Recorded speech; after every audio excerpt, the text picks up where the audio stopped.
Hello दोस्तों, आपके अपने ही यूट्यूब चैनल पे इकोनॉमिक्स विषय की क्लास में मैं पंकज कटारिया आपका अभिनंदन करता हूं। दोस्तों देखिए दोस्तों, अब से पहले हमने पूर्ण प्रतियोगिता बाजार को लेकर जो हमारे वीडियो हमने अपलोड किए हैं, उन वीडियोस में हमने सीखा था। पहले वीडियो में हमने सीखा पूर्ण प्रतियोगिता बाजार के बारे में। दूसरा जो वीडियो हमने लिया था, उस वीडियो में हमने जाना था अति अल्पकाल में कीमत निर्धारण के विषय में। फिर उसके बाद में जो वीडियो रहा उसमें हमने सीखा था किसके बारे में, अल्पकाल के बारे में, यानी अल्पकाल में कीमत निर्धारण की क्या स्थितियां रहती हैं। आज हम सीखने वाले हैं दीर्घकाल में कीमत निर्धारण किस प्रकार से होता है। हम ये कह सकते हैं कि दीर्घकाल में कीमत का निर्धारण किस प्रक्रिया से होता है, वो हम सीखने वाले हैं। ठीक है, तो आज का वीडियो एक इंपॉर्टेंट वीडियो रहने वाला है एग्जाम के पॉइंट ऑफ व्यू से आपके लिए। तो देखिएगा किस तरीके से पूर्ण प्रतियोगिता बाजार में दीर्घकाल में कीमत का निर्धारण होता है। ठीक है, यहां हम सबसे पहले तो सीखेंगे दीर्घकाल के बारे में कि दीर्घकाल क्या है। हम ये कहेंगे कि लॉन्ग पीरियड है क्या चीज, ऐसा दीर्घकाल। ओके, दीर्घकाल के बारे में हमें जानना है। तो दोस्तों दीर्घकाल होता क्या है, इसको समझिएगा। देखिए, हम फर्म के हिसाब से दीर्घकाल एक ऐसी अवधि को कह सकते हैं जिसमें जैसे ही मांग बदलती है, मांग के अनुसार हम कह सकते हैं पूर्ति को बदला जा सकता है। ऐसी अवधि दीर्घकाल कहलाती है। थोड़ा सा गौर कीजिएगा, हम ये कह सकते हैं कि दीर्घकाल समय की एक बड़ी अवधि है। समय की बड़ी अवधि, समय की बड़ी अवधि। इस समय की बड़ी अवधि में होता क्या है कि हम जो पूर्ति है उस पूर्ति को मांग मात्रा के अनुसार बदल सकते हैं। हम यहां लिख सकते हैं कि इस अवधि में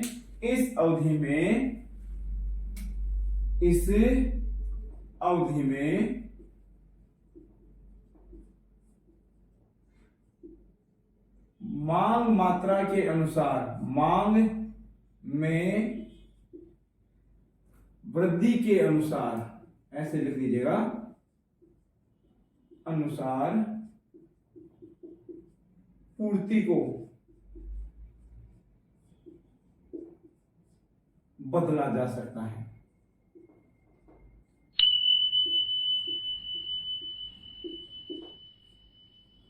थोड़ा समझने का प्रयास करेंगे आप।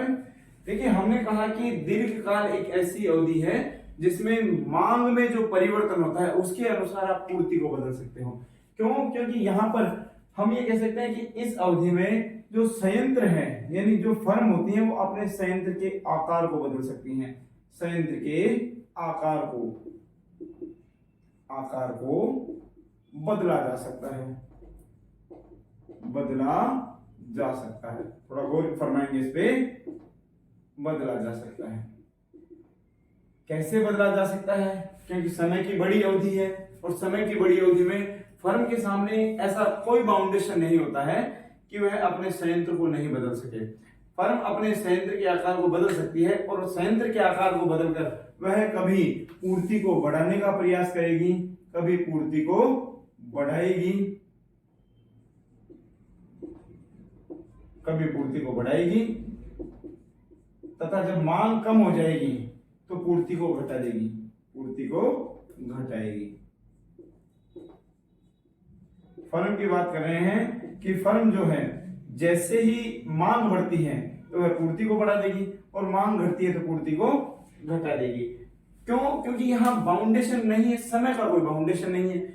यहाँ पूर्ति का जो बदलाव है वो मांग के अनुसार संभव रहता है। और जब यहाँ एक चीज और देखनी है, समय की बड़ी अवधि है दीर्घकाल, तो यहाँ पर फर्म जो है उनको बाजार में प्रवेश और बाजार को छोड़कर जाने का पूरा हम कह सकते हैं कि अवसर दिया जाता है। कोई फर्म मान लीजिए जो हानि की स्थिति में है वह बाजार को छोड़ के भी जा सकती है, और कोई फर्म जो हम ये कह सकते हैं कि मान लीजिए उसे लगता है कि मार्केट में लाभ हो रहा है तो नई फर्म यहाँ प्रवेश भी कर सकती है। ये स्थिति जो है, यानी यहाँ पर फर्म प्रवेश तथा बहिर्गमन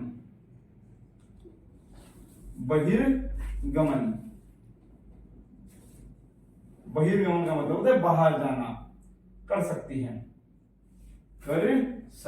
आपको ये समझना है। क्यों? क्योंकि दीर्घकाल है और दीर्घकाल में एक फर्म मार्केट को छोड़कर जा भी सकती है और जब मार्केट में उसे प्रवेश करना हो तो मार्केट में प्रवेश भी कर सकती है।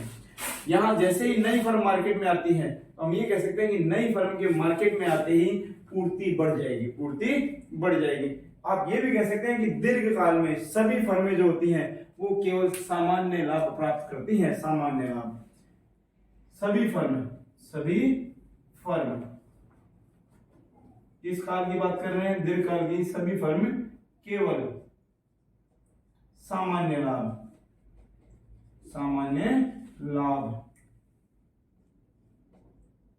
प्राप्त करती हैं।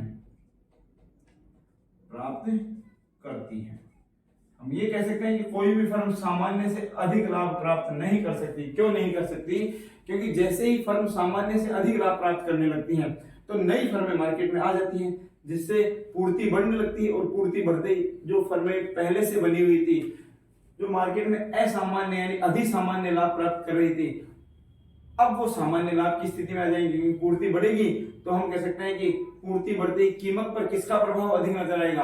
पूर्ति और लागत का प्रभाव अधिक नजर आने लगता है इस स्थिति में। यानी जो दीर्घकाल की स्थिति होती है, दीर्घकाल में फर्मों की जो कीमत होती है, हम यह कह सकते हैं कि वस्तु की जो कीमत होती है उस पर किसका प्रभाव? लागत और पूर्ति का प्रभाव अधिक नजर आता है। अब नेक्स्ट यही देखना हमें दीर्घकाल में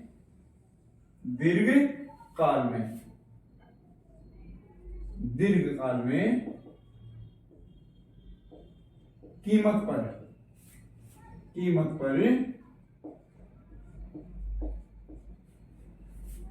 लागत तथा पूर्ति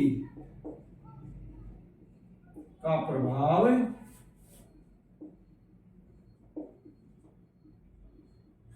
अधिक पड़ता है। आप ये भी कह सकते हैं कि अधिक दिखाई देता है।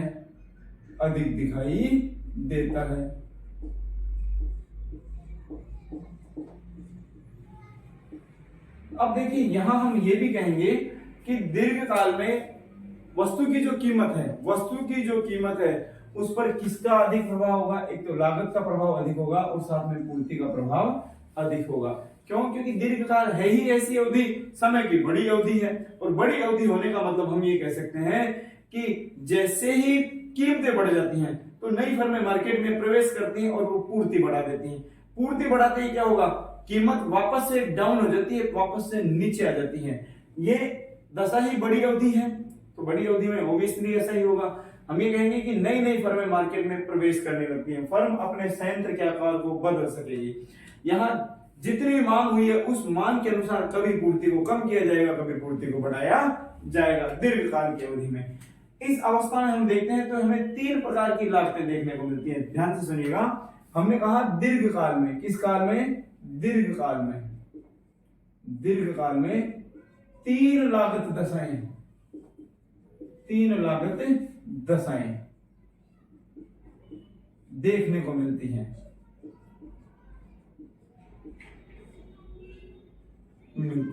आप ये भी कह सकते हो कि इस समय 3 लागत की कितनी दशाएं होती हैं? 3 दशाएं होती हैं। अभी हम देखेंगे, यानी पूर्ति पर हम यह कह सकते हैं कीमत पर लागत की दशाओं का विशेष प्रभाव होता है और यहाँ 3 प्रकार की लागत दशाएं बढ़ती हैं। समझिएगा, पहली लागत दशा है, हम कह सकते हैं बढ़ती लागत की दशा, बढ़ती लागत स्थिति। ओके, बढ़ती लागत स्थिति, इसको समझना है। ये बढ़ती लागत क्या है, पहले तो इसको समझिए। हमने कहा कि दीर्घकाल में लागत की 3 दशाएं हमें देखने को मिलती हैं, बढ़ती लागत, समान लागत और कौन सी? घटती लागत। ये 3 लागत की स्थितियां हमें देखने को मिलती हैं। बढ़ती लागत की स्थिति कब होती है? देखिएगा, सुनिएगा कि हम जिस अनुपात में साधन बढ़ा रहे हैं, जिस अनुपात में आप साधन बढ़ा रहे हैं, जिस अनुपात में उत्पादन साधन कह दीजिए, उत्पादन साधन बढ़ा रहे हैं,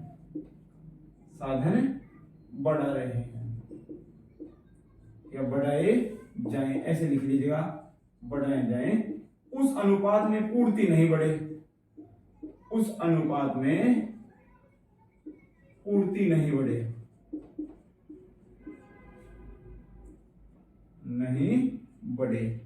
तो ऐसी स्थिति में लागत की कौन सी दशाएं? हम कह सकते हैं बढ़ती लागत की दशाएं पाई जाएंगी।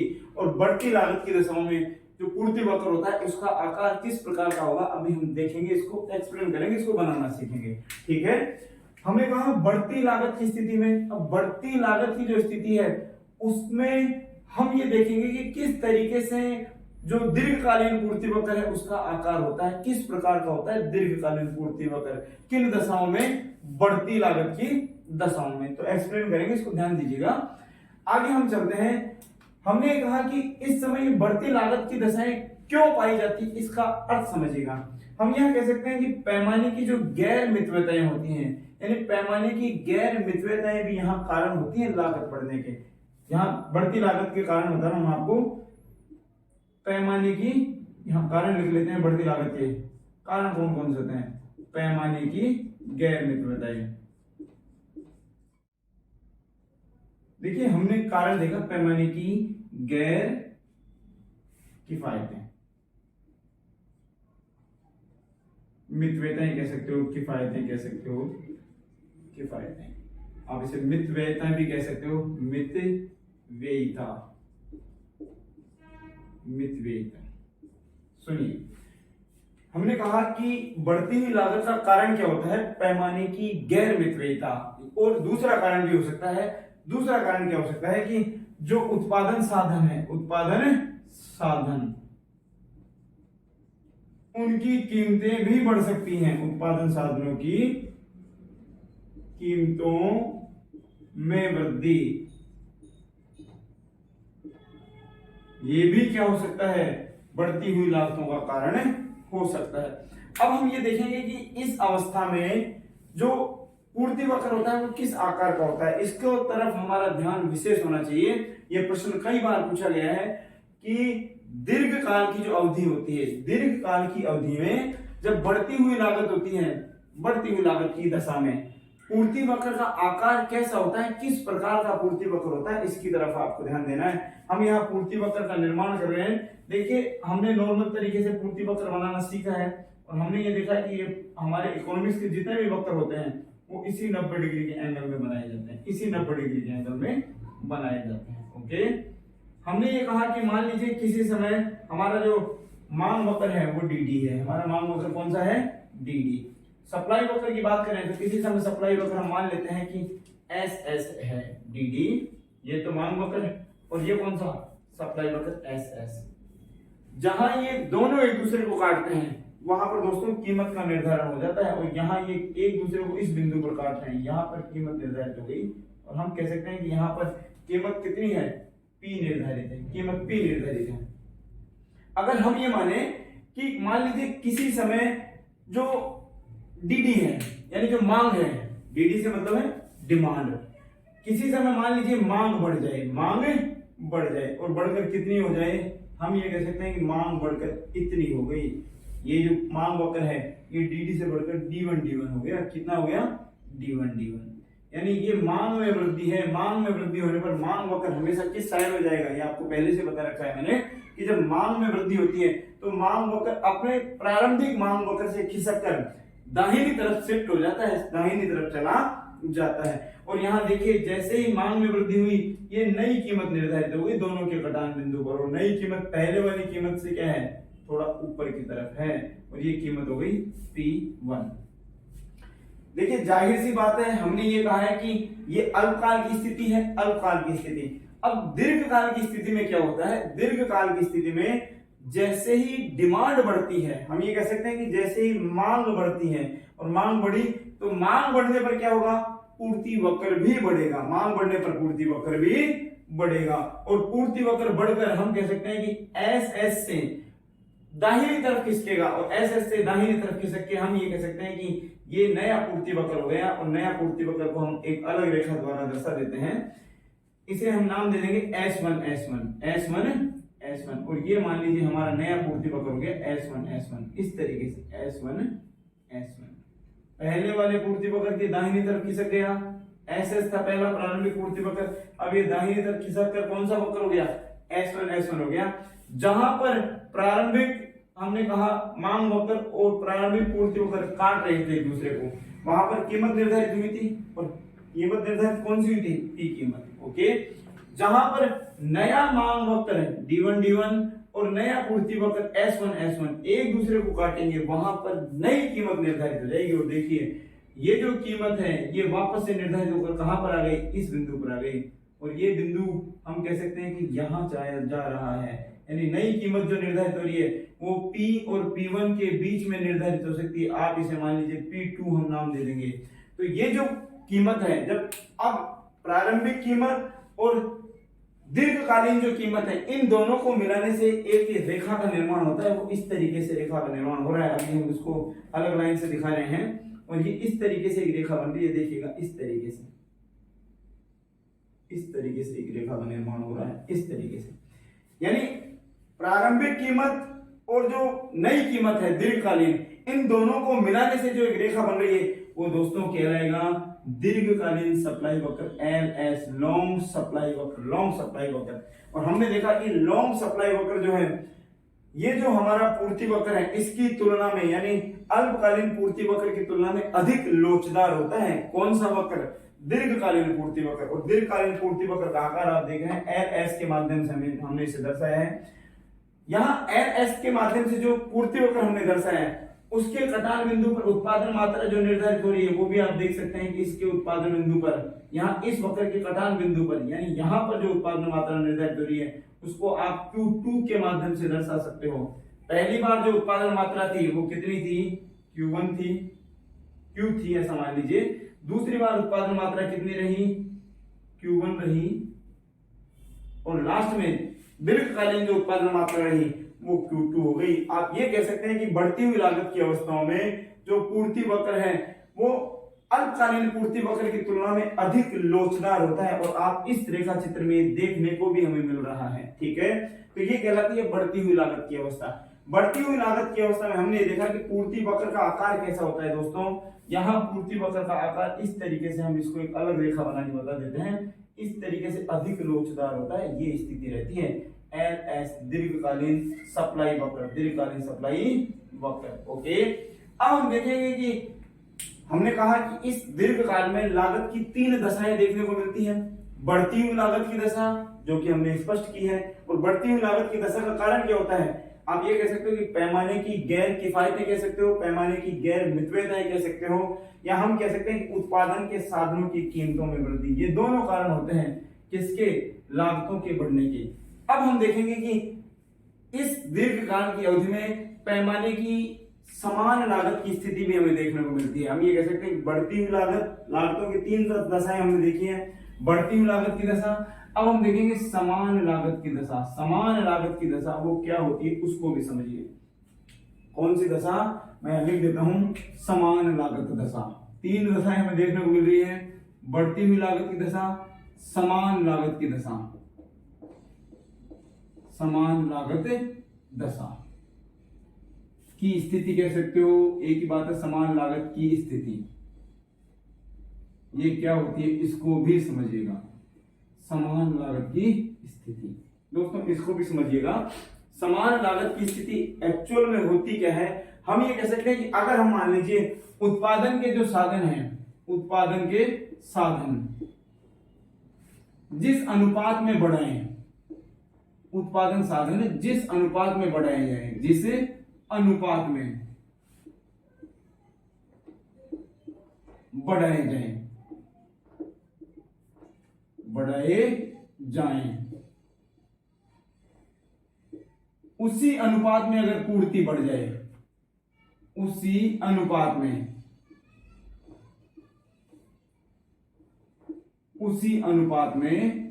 पूर्ति बढ़ जाए,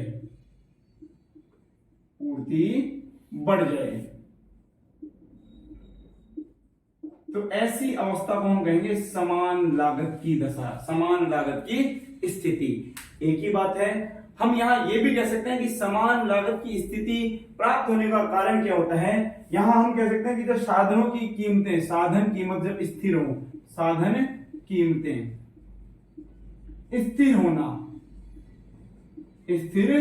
होना इसका कारण होता है किसका?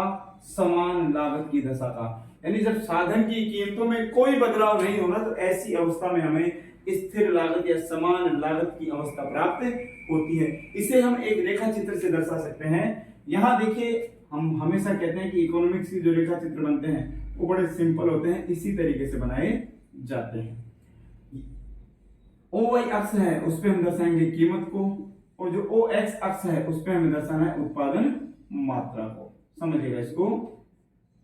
ओ एक्स अक्ष पे मान लीजिए हमने कहा कि अल्पकाल की अवधि में, किस अवधि में? अल्पकाल की अवधि में हमारा जो सब डिमांड वक्र है वो इस दशा में है। ऐसा है हमारा डिमांड वक्र, किस दशा में? अल्पकाल की अवधि में। और अल्पकाल की अवधि में हमारा जो पूर्ति वक्र है उसका आकार हमने पहले ही देख लिया है, इस आकार का होता है एस एस। जहां दोनों एक दूसरे को काटते हैं वहां निर्धारित हो जाती है कीमत। और ये कीमत हमने निर्धारित कर दी पी बिंदु पर। ओके, पी यानी यहाँ दोनों के कटान बिंदु से जो कीमत निर्धारित हो रही है वो पी है। यहाँ पर जो उत्पादन मात्रा निर्धारित हो रही है वो कितनी है? क्यू है। ओके, अब हम देखेंगे कि समान लागत की दशा में कीमतों में किस प्रकार का बदलाव होता है। समान लागत की दशा में कीमतों में पूर्ति का कैसा प्रभाव नजर आता है जब लागतें कैसी हो? समान हो। मान लीजिए किसी समय हमने कहा कि हमारी जो सप्लाई, जो डिमांड वक्र है वो वृद्धि हो गई, डिमांड में बढ़ गया डिमांड, और डिमांड बढ़कर डी से कितना हो गया? D1। ये सारा परिवर्तन है अल्पकाल की दशा में। किस दशा में? अल्पकाल की दशा में। जैसे ही डिमांड बढ़ी है हमें पता है कीमत नई निर्धारित होगी, और नई कीमत ये निर्धारित हो गई। देखिए यहाँ पर जहां पूर्ति वक्र और नया मांग वक्र एक दूसरे को काट रहे हैं, नया मांग वक्र से मतलब है D1, जहां पर एक दूसरे को काट रहे हैं वहां पर कीमत निर्धारित हो जाती है, और यहाँ पर काट रहे हैं तो यहाँ पर ये कीमत निर्धारित हो जाएगी, ये नीचे कीमत, और ये कीमत हो गई P1। अब हम कहें कि दशा कैसी हो? समान लागत की दशा। समान लागत की अवस्था में क्या होगा कि ये जो पूर्ति वक्र है, जैसे दीर्घकाल है तो मांग के बढ़ने पर पूर्ति भी बदलेगी। क्यों? क्योंकि जैसे ही मांग बढ़ी है तो नई फर्में मार्केट में प्रवेश करेंगी दोस्तों, जिसकी वजह से पूर्ति बढ़ेगी, और पूर्ति बढ़ते ही कीमत पर कुछ ना कुछ प्रभाव तो अवश्य होगा। तो यहाँ जैसे ही मान लीजिए डिमांड बढ़ी है तो बिल्कुल सिंपल सी बात है, नई पूर्ति बनेगी, पूर्ति नई हो जाएगी, यानी हमारा जो पूर्ति वक्र है वो भी बदलेगा, और बदलकर कहां? पहले वाला जो पूर्ति वक्र है उसी के समानांतर किस दिशा में? दाहिनी तरफ खिसक जाएगा, उसी के समानांतर, और यहाँ खिसक कर हो गया S1।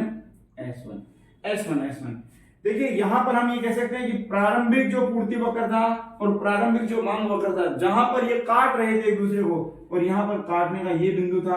अब यहाँ देखिए नई पूर्ति वक्र बना है, लेकिन नई पूर्ति वक्र भी कीमत बिल्कुल स्थिर है। देखिएगा आप, जितनी पहले बनी हुई थी उतनी ही है, यानी ये बिंदु नया पूर्ति वक्र का बिंदु है, जहां पर नया पूर्ति वक्र और मांग वक्र एक दूसरे को काट रहे हैं।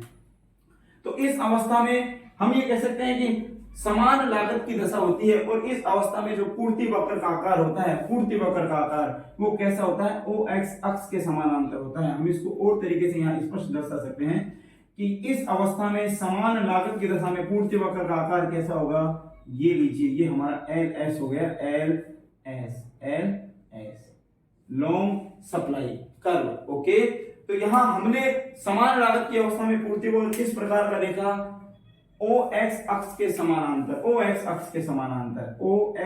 के समानांतर। यहाँ नए पूर्ति वक्र पर, जहां पर नया पूर्ति वक्र और नया मांग वक्र एक दूसरे को काट रहे हैं, वहां पर हम कह सकते हैं पूर्ति मात्रा तो बदलेगी, परंतु कीमत में कोई बदलाव नहीं आएगा। देखिए पूर्ति मात्रा तो Q से बदलकर Q1 हो गई है, परंतु कीमत में कोई बदलाव नहीं है। कीमत पहले जितनी थी P बिंदु, वहीं पर कीमत बनी हुई है। किस अवस्था में? समान लागत की अवस्था में। कौन सी अवस्था में? समान लागत की अवस्था में। तो समान लागत की स्थिति कहिए, समान लागत की दशा कहिए, उस अवस्था में जो दीर्घकालीन पूर्ति वक्र होता है वो किस प्रकार का होता है? ओ एक्स अक्ष के समानांतर होता है। आप ये भी कह सकते हो क्षैतिज आकार का होता है, हॉरिजॉन्टल क्षैतिज आकार। इस अवस्था में पूर्ति वक्र, दीर्घकालीन पूर्ति वक्र का जो आकार होता है दोस्तों, वो कैसा होता है?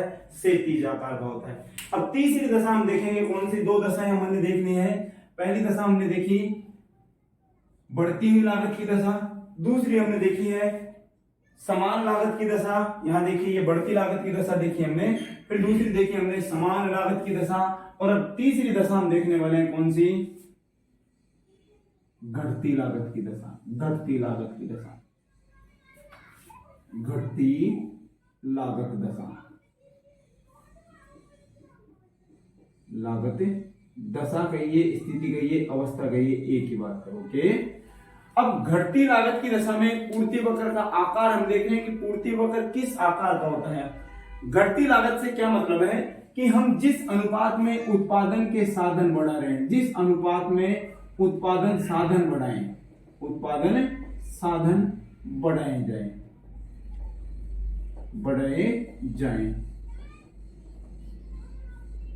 उससे अधिक अनुपात में, उससे अधिक अनुपात में पूर्ति बढ़ जाए,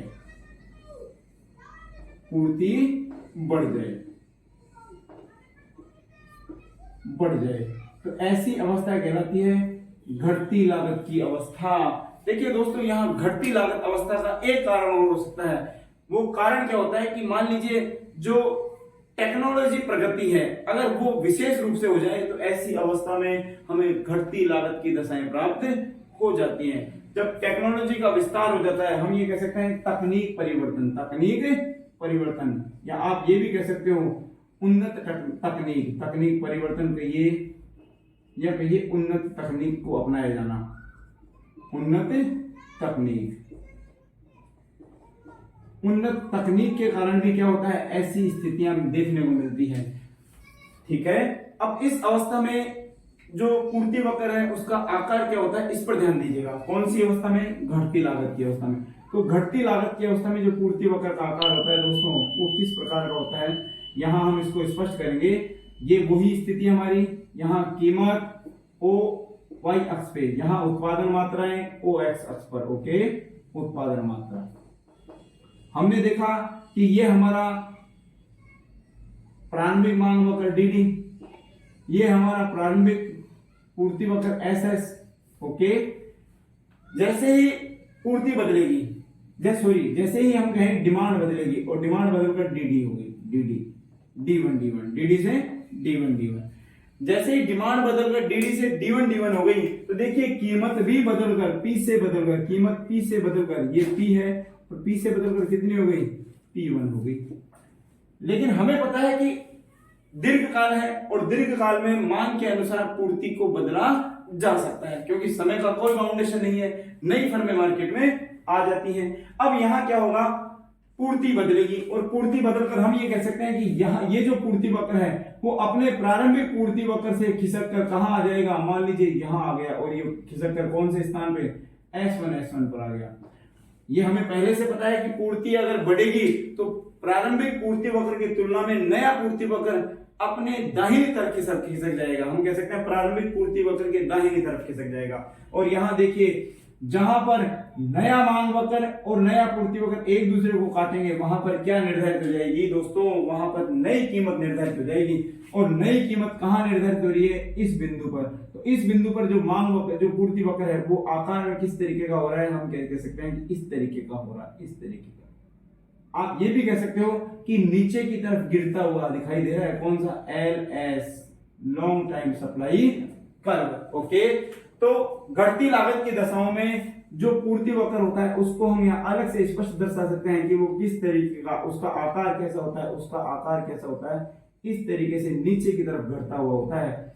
किस अवस्था में, लॉन्ग सप्लाई कर्व, LS, यानी दीर्घकालीन पूर्ति वक्र का आकार कैसा होता है, नीचे की तरफ घटता हुआ होता है। यहां हमने देखा कि बढ़ती हुई लागतों की अवस्थाओं में तो जो दीर्घकालीन पूर्ति वक्र होता है वो कैसा होता है, ऊपर की तरफ बढ़ता हुआ, ऊपर की तरफ, इस तरीके से अधिक लोचदार होता है, लेकिन ऊपर की तरफ बढ़ता हुआ होता है, LS।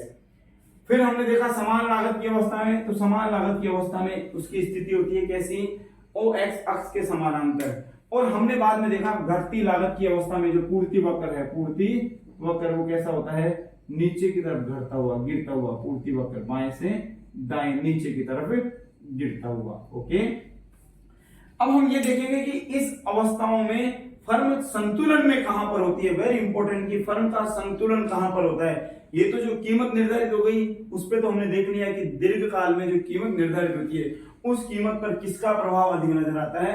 उस कीमत पर लागत और पूर्ति की दशाओं का प्रभाव अधिक नजर आता है। दीर्घकाल में जो भी कीमत निर्धारित होगी उस पर लागत और पूर्ति की दशाओं का प्रभाव अधिक देखने को नजर आता है। हमने अल्पकाल में बात की थी और अति अल्पकाल में बात की थी कि अति अल्पकाल में जो कीमत निर्धारित होती है उस पर मांग का प्रभाव अधिक नजर आता है। दीर्घकाल में जो कीमत निर्धारित होती है उस पर पूर्ति और लागत की दशाओं का अधिक प्रभाव नजर आता है। अब हमें साथ में ये देखना है कि फर्म कहां पर संतुलन में होती है, कहां पर फर्म को अनुकूलतम फर्म कहेंगे, कि किस स्थान पे फर्म अपना उत्पादन मात्रा निर्धारित करेगी। ये हमारे लिए बहुत महत्वपूर्ण है। तो अब हम यहाँ देखेंगे, आप चाहें तो इसका स्क्रीनशॉट ले लीजिए जिसकी वजह से हम इसको आगे बढ़ा सकें। ठीक है, आप इसका स्क्रीनशॉट ले लीजिएगा। हाँ तो दोस्तों, आपने स्क्रीनशॉट ले लिया होगा इसका।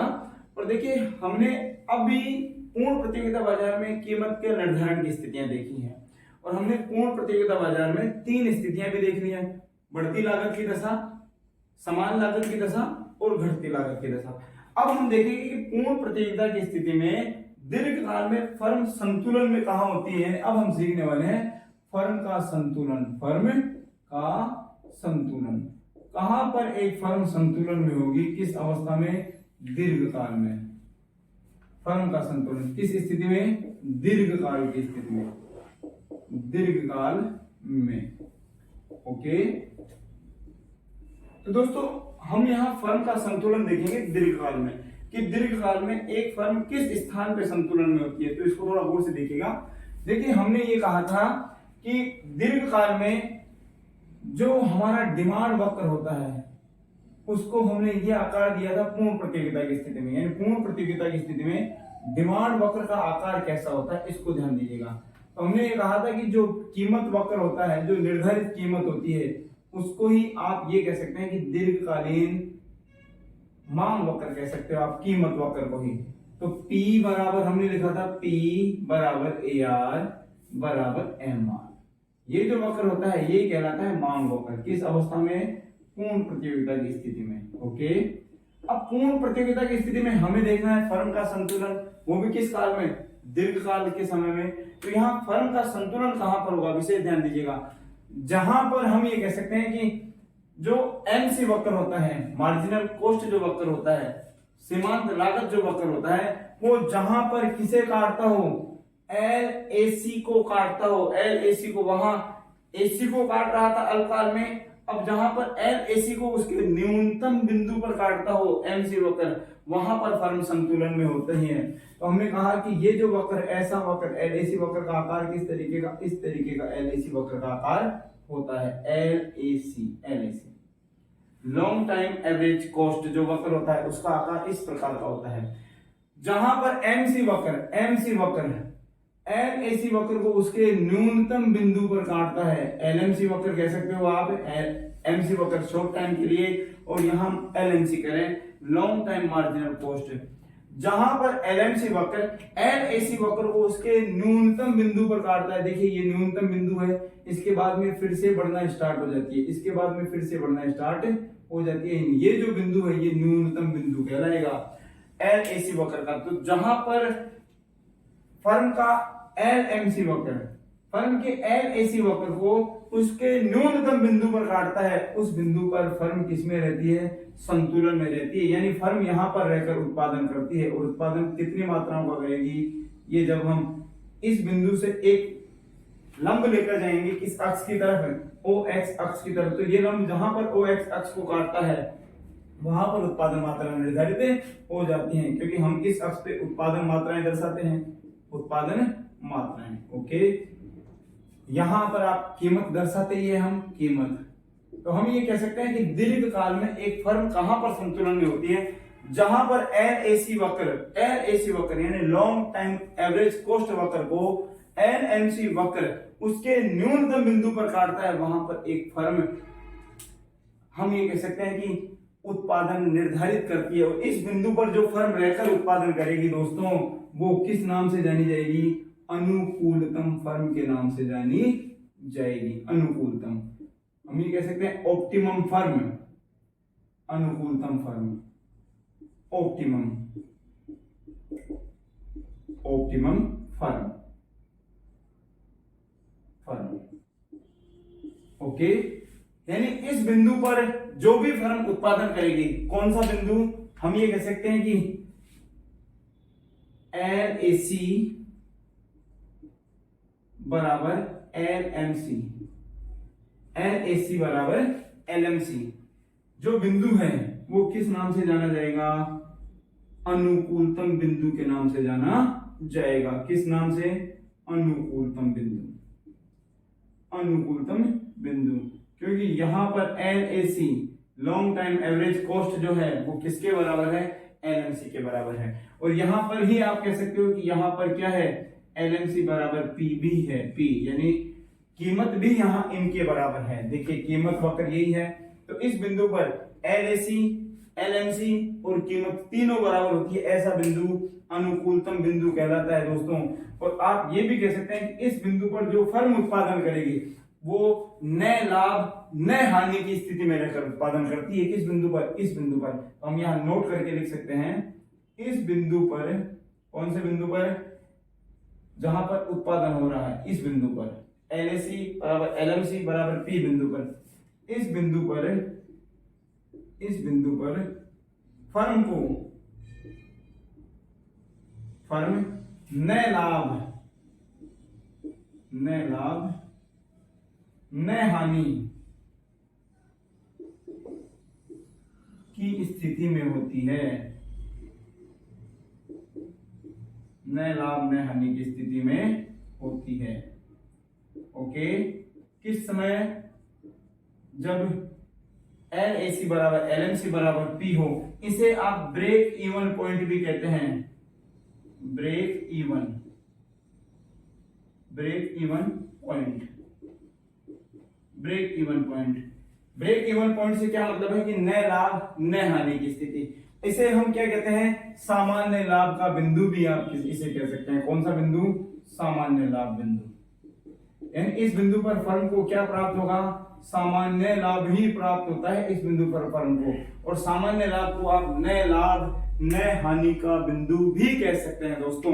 यानी जहां पर LAC LMC के बराबर होती है या LAC P के बराबर होती है, वहां पर फर्म अपना उत्पादन मात्रा निर्धारित कर देती है। इस बिंदु पर फर्म, या हम कह सकते हैं ई बिंदु पर फर्म किस में रहेगी, संतुलन में रहेगी। और यहाँ पर फर्म जो मात्रा निर्धारित करेगी उत्पादन की, वो OQ रहेगी। कीमत जो रहने वाली है वो OP रहने वाली है। ठीक है, इसको हम दूसरे तरीके से भी कह सकते हैं, इसी को हम अल्पकाल के हिसाब से भी कह सकते हैं कि इस वह बिंदु जहां पर P जो है उसी को आप AR कहते हैं, उसी को आप MR कहते हैं। इसी बिंदु पर SMC short time marginal cost वक्र जो है वो P को काट रहा है, यानी AR वक्र को काट रहा है, मांग वक्र को काट रहा है। ठीक है, मांग वक्र आप कह सकते हो। इस बिंदु पर ये जो स्थिति है, ये जिसको हम कहेंगे SAC, यानी इस बिंदु पर SAC न्यूनतम स्थिति में रहेगी। और इसी बिंदु पर LAC से मतलब है long time average cost, LAC भी किस पर रहेगी, न्यूनतम स्थिति में रहेगी। और यहां पर SMC के साथ में कौन सा वक्र, LMC वक्र भी किसको काटेगा, LAC बिंदु को काटेगा। यानी ये कह सकते हैं कि जिस बिंदु पर SMC बराबर SAC,